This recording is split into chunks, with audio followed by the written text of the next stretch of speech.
नमस्कार फ्रेंड्स, मैं आपका एस्ट्रो गाइड सुभाष शर्मा। आज हम बात करने वाले हैं मून प्लैनेट की। तो हमने जैसे सन को पढ़ा और समझा, तो आज हम देखेंगे कि मून प्लैनेट हमारी लाइफ में क्या इम्पोर्टेंस रखता है। हमारे चार्ट में अगर मून की कंडीशन अच्छी है या मून किस राशि में है, मून क्या स्ट्रेंथ लिए हुए बैठा है, ये सारी चीज़ें मैटर करती हैं। तो आज हम थोड़ा सा इसमें एडवांस लेवल में सीखेंगे। जैसे हमने सन के बारे में पढ़ा और सन के बारे में सीखा, तो आज हम मून के लिए कुछ ज़्यादा ही इन जानकारी इस पोस्ट में जानने वाले हैं। मुझे आशा है कि आप मेरी पोस्ट को एंजॉय कर रहे हैं और सीख रहे होंगे काफ़ी कुछ। तो आपके साथ यही मेरी रिक्वेस्ट है कि पोस्ट के साथ बने रहिए और जितना हो सके उतना आप इन पोस्ट के ज़रिए सीखते जाइए। तो आज हम शुरू करते हैं मून के बारे में। देखिए फ्रेंड्स, मैंने यहाँ पे मून को राउंड कर रखा है। तो पहले तो हमें ये देखना है कि मून जो है चार्ट में, देखिए आप बर्थ चार्ट बनाएंगे तो मून कहीं ना कहीं कोई ना कोई पोजीशन लेके चार्ट में मिलेंगे। तो यहाँ पर जो है मून ये लिब्रा राशि में बैठे हुए हैं, 4th हाउस में बैठे हुए हैं। और मून की डिग्री जो है स्टार्टिंग डिग्रीज़ है, यानी कि 00 डिग्रीज़ एंड 36 मिनट्स। अब मून के बारे में समझते हैं कि मून के फ्रेंड्स कौन कौन से होते हैं। सबसे पहले हम देखें कि मून के फ्रेंड्स होते हैं सन, ठीक है। मरकरी भी इसमें फ्रेंड माने गए, और मगर मरकरी मून को फ्रेंड नहीं मानता है। मगर हम यहाँ पे ये समझेंगे, मून जो है, मून की किसी के साथ दुश्मनी नहीं है, मून मरकरी को फ्रेंड मानता है, ठीक है। चंद्रमा की दुश्मनी देखा जाए तो किसी से नहीं, क्योंकि चंद्रमा को हम माँ की तरह देखते हैं। चंद्रमा से माँ को डिनोट किया जाता है। अगर हमने देखा जाए तो कि माँ किसी से कोई दुश्मनी नहीं रखती है, तो चंद्रमा की यहाँ पर हम कोई दुश्मनी नहीं लेंगे। चंद्रमा से दुश्मनी हो सकती है किसी की, ठीक है। यहाँ पे अगर हम न्यूट्रल फ्रेंड्स की बात करें, यानी कि जो न्यूट्रल्स हैं, ना नुकसान करेंगे ना फ़ायदा करेंगे, अगर तो उसमें हम देखेंगे कि तो मंगल जो है न्यूट्रल कैटेगरी में आता है, बृहस्पति देव न्यूट्रल कैटेगरी में है, शुक्र और शनि, ठीक है। अब जो है चंद्रमा को किस राशि का स्वामी माना जाता है? चंद्रमा को कैंसर राशि का स्वामी माना जाता है। और चंद्रमा जो है एग्जॉल्ट, यानी कि उच्च और नीच भी कंडीशंस रखता है। तो उच्च जो होंगे चंद्रमा वो टॉरस में होंगे, ठीक है। मूल त्रिकोण जो होगा वो भी टॉरस में होगा। अगर चंद्रमा नीच होंगे, यानी कि अपने से जो 7वीं राशि आएगी उसमें जाके वो नीच होंगे, ठीक है। तो चंद्रमा अगर उच्च हैं टॉरस में, तो वो स्कॉर्पियो में जाके डेबिल रेट यानी कि नीच हो जाएंगे, ठीक है। चंद्रमा से जो अगर हमने सेक्स किसी का डिनोट करना है कि चंद्रमा से कौन कौन से जातक देखे जाते हैं, तो स्त्री जातक देखे जाते हैं। और डायरेक्शन जो चंद्रमा की होगी वो नॉर्थ वेस्ट जो डायरेक्शन है वो डायरेक्शन होगी। लकी स्टोन क्या क्या हो सकते हैं इसके लिए? पर्ल हो गया, यानी कि मोती, और मून स्टोन। अब चंद्रमा से कलर भी कुछ संबोधित होते हैं, तो वो कौन कौन से होते हैं? वाइट हो गए, सिल्वर हो गए, ठीक है ना। ये जो कलर हो गए ये चंद्रमा से संबोधित करते हैं। अगर हमने चंद्रमा को मजबूत करना है अपने चार्ट में, चंद्रमा के डाइटी की पूजा करनी होगी, तो डाइटी क्या क्या है? दुर्गा माता हैं, पार्वती हैं और गौरी माता हैं, ठीक है।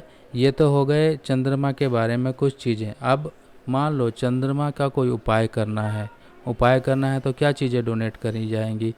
तो उसमें आ जाता है राइस, यानी कि चावल, दूध और मोती या चांदी की चीज़ें, दही, मिश्री, सफ़ेद कपड़े, सफ़ेद जो फूल हो गए या चंदन चीज़ें हो गई। तो ये चीज़ें हम सोमवार की शाम के समय इनका डोनेशन कर सकते हैं, ठीक है। अगर हम इस चंद्रमा से देखें कि हमारे शरीर के कौन कौन से पार्ट्स या कौन कौन सी चीज़ें बॉडी से रिलेटेड देखी जाती हैं, तो जो शरीर में हवा है और जो कफ है हमारे शरीर में, वो चीज़ें देखी जाती है। ब्लड का फ्लो, यानी कि ब्लड, चंद्रमा वाटर है तो वाटर हमारे बॉडी में 70% है। तो ब्लड का जो फ्लो है, ब्लड का जो एक नॉर्मल कॉन्स्टिट्यूएंसी, अगर हम ब्लड टेस्ट करवाते हैं तो पता लगता है कि कुछ चीज़ें बढ़ी हुई हैं, कुछ पैरामीटर्स कम हैं। तो ब्लड प्रेशर, ये सब चीज़ें ब्लड का एक मूल जो जो हमारा सिग्निफिकेटर है वो ब्लड का मून है, क्योंकि ये सब चीज़ें कंट्रोल करता है।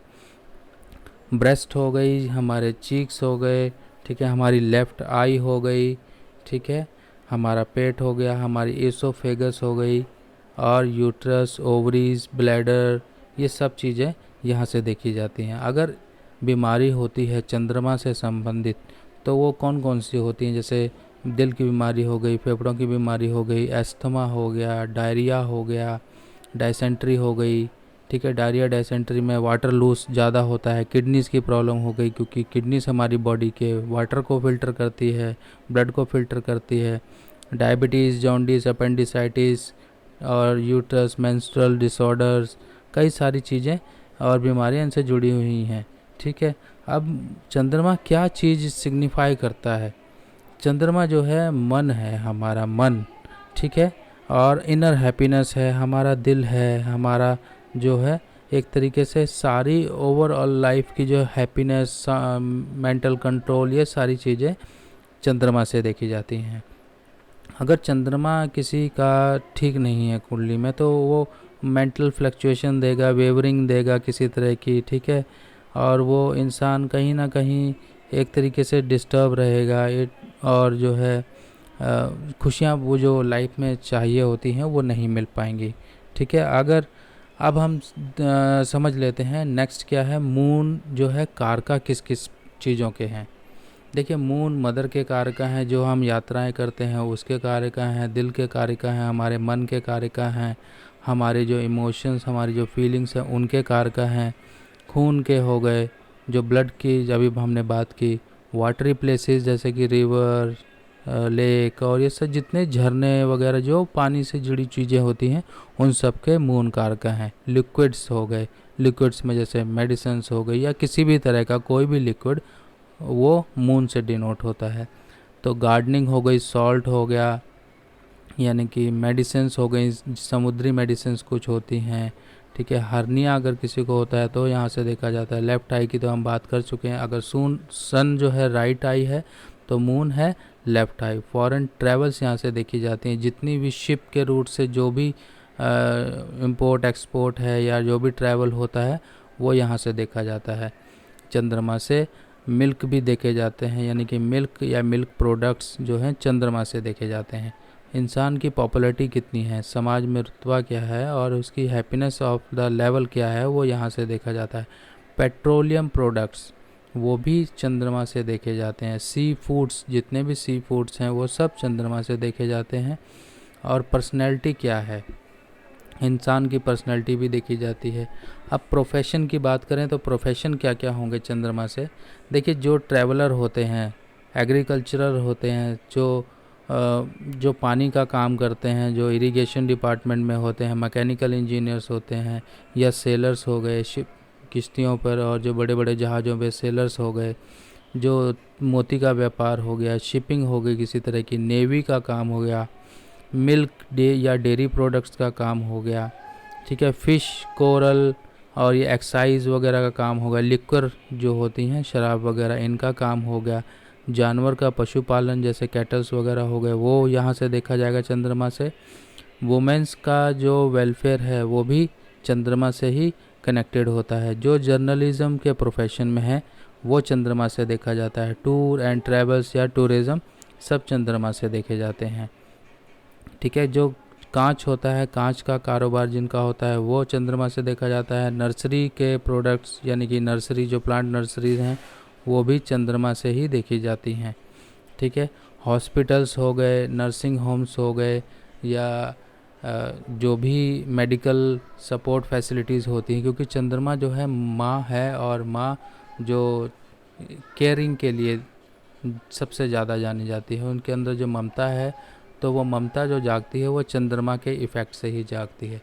तो यहाँ पर हम देख रहे हैं कि चंद्रमा जो है, अब यहाँ पर चंद्रमा 7th राशि यानी कि लिब्रा राशि में है।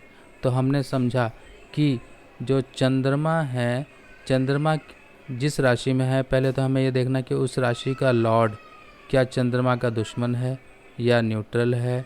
जैसे कि हमने देखा अभी इस पोस्ट में समझा कि मार्स, जुपिटर, वीनस, सैटर्न जो हैं चंद्रमा के लिए न्यूट्रल हैं, यानी कि चंद्रमा को नुकसान नहीं पहुंचाएंगे। चंद्रमा अगर इस घर में होगा भी तो उसके लिए अच्छा होगा। और दूसरी चीज़, चंद्रमा चौथे घर में है, क्योंकि चंद्रमा चौथे घर का कारक भी है और अपने ही घर में है और अच्छे साइन में, यानी कि न्यूट्रल साइन में। तो चंद्रमा यहाँ पर काफ़ी मजबूत है। तो हमने आज चंद्रमा के बारे में समझा। तो फ्रेंड्स, आई होप आपको मेरी पोस्ट काफ़ी इन्फॉर्मेटिव लग रही होंगी और आपको काफ़ी कुछ सीखने को मिल रहा होगा। मेरी आपसे यही रिक्वेस्ट है कि आप मुझे सब्सक्राइब करें और आने वाली पोस्ट का ऐसे ही जो है लाभ उठाते रहें। चलिए, तब तक के लिए थैंक यू, और नेक्स्ट पोस्ट में फिर से मिलेंगे। तब तक के लिए धन्यवाद।